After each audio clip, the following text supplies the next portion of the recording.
Hi everybody, this is Joe Jurek and welcome back to Joe Jurek's Real Estate Investing Adventures. How you doing out there today?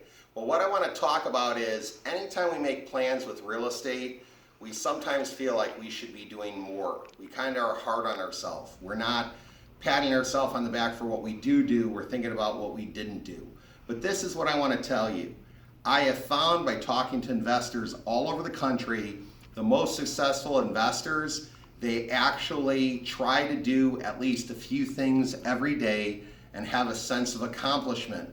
They don't focus on the negative, they focus on everything positive. So could this be a good challenge out there for you? Could you not focus on the negative, be upset when somebody cuts you off in traffic, or be upset because you go to a restaurant, maybe it's taking a little bit long to get it seated or get your food to come out?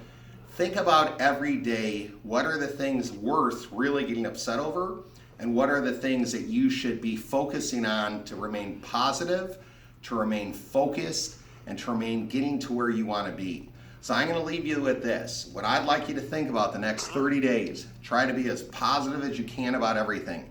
People are attracted to positive people. The more positive you are, you never know what new opportunity might come your way with real estate.